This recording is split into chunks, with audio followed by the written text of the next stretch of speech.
আমন্ত্রণ জানাচ্ছি দর্পণ বাংলা নিয়মিত সংবাদে।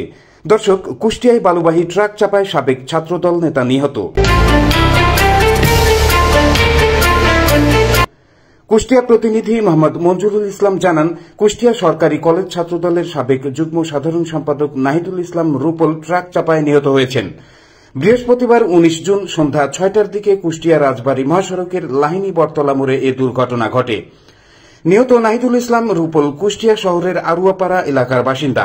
প্রত্যক্ষদর্শীরা বলেন, সন্ধ্যা 6টার দিকে কুমারখালীর দিক থেকে ছেড়ে আসা কুষ্টিয়াগামী বালুবাহী একটি ট্রাক চাপায় মোটরসাইকেল আরোহী রুপল নিহত হন।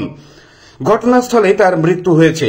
রুপল মোটরসাইকেল যোগে কুষ্টিয়ার দিকে যাচ্ছিলেন। এ ঘটনার পর ট্রাক রেখে পালিয়ে যান ট্রাক চালক ও হেলপার।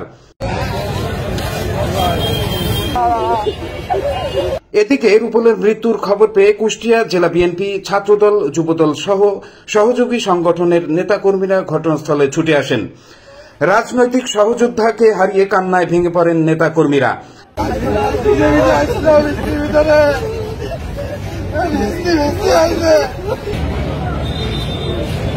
বিএনপি ও ছাত্রদলের নেতাকর্মীরা বলেন, রুপলের মৃত্যুতে আমরা গভীরভাবে শোকাহত।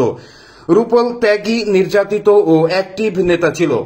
তার অবদান ও ত্যাগ সম্মানের সঙ্গে স্মরণে রাখবে দলের নেতাকর্মীরা।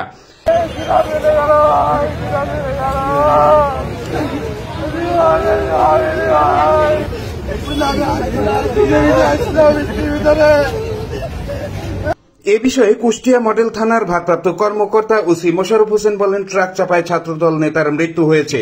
তার মরদেহ উদ্ধার করে মর্গে পাঠানো হয়েছে।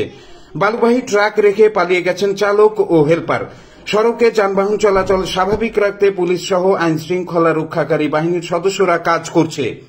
প্রিয় দর্শক, এতক্ষণ দর্পণ বাংলার সাথে থাকার জন্য ধন্যবাদ।